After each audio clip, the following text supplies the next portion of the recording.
একপাশে অতীশ দীপঙ্কর সড়ক আর আরেক পাশে Kamalapur outer circular road.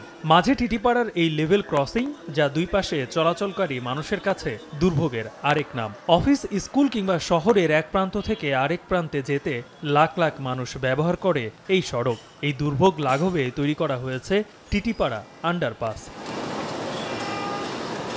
Padma সেতু রেল সংযোগ প্রকল্পের আওতায় 2 বছরের কর্মযজ্ঞের শেষে এখন এই আন্ডারপাস উদ্বোধনের অপেক্ষায়। নিচ দিয়ে 6 লেনের রাস্তার মধ্যে 4 লেনে চলবে যান্ত্রিক যানবাহন। 5 মিটার উচ্চতার গাড়ি নির্বিঘ্নে চলাচল করতে পারবে আন্ডারপাস দিয়ে। আর দুই পাশে রিক্সা, সাইকেলের আলাদা লেনের পাশাপাশি পথচারীদের জন্য রাখা হয়েছে ফুটপাত। প্যাডেল চালিত যানবাহনকে যেন বেশি ঢালুতে নামতে না হয়, তার জন্য দুই পাশের লেনকে মাঝের 4 লেনের থেকে উঁচু করা হয়েছে।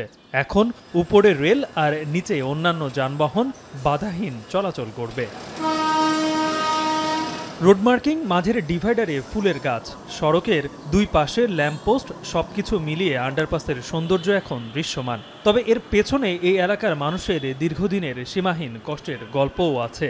বিকল্প রাস্তা না থাকার কারণে রাস্তা বন্ধ করে তৈরি করতে হয়েছে আন্ডারপাসটি, যার কারণে দীর্ঘ পথ ঘুরে চলাচল করতে হয়েছে পথচারী ও যানবাহনগুলোকে। নষ্ট হয়েছে মূল্যবান কর্মঘণ্টা।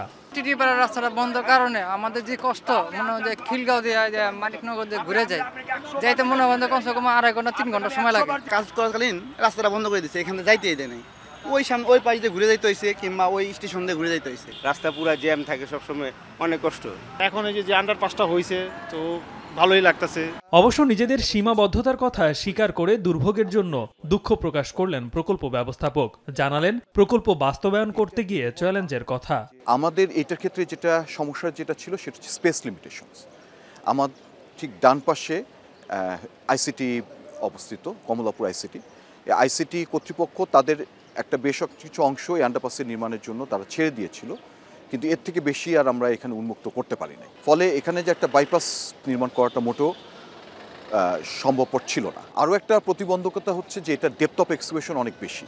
সো এখানে যদি আমাদের ছোট আকারেও যদি আমরা কোনো একটা বাইপাস রোডের ব্যবস্থা করি, সেটা জনসাধারণের জন্য সেটা রিস্কি হয়ে দাঁড়াতো।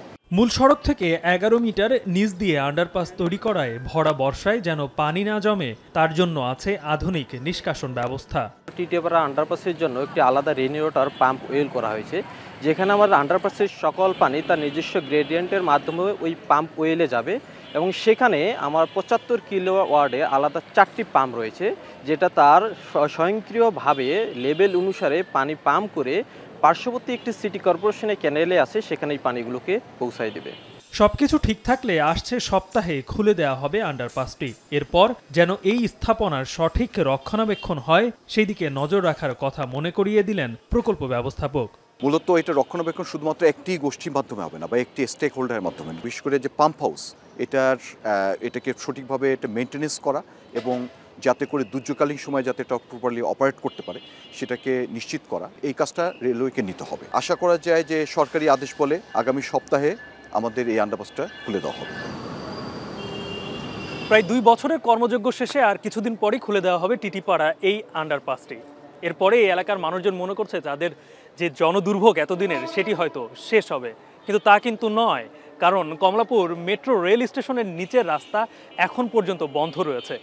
এই রাস্তা দিয়ে যদি বড় যাত্রীবাহী বাস এখন পর্যন্ত চলাচল না করার সুযোগ পায়, তাহলে পুরোপুরি এই স্থাপনার সুফল কিন্তু এলাকার মানুষ পাবে না। গালিব ইবনে রিয়াজ, এখন, Dhaka. Colour expert, George sap এবং মাইল্ড অন হ্যান্ডস টেকনোলজি সমৃদ্ধ অরিক্স ক্রিস্টাল ওয়াশ, আপনার লন্ড্রি এক্সপার্ট।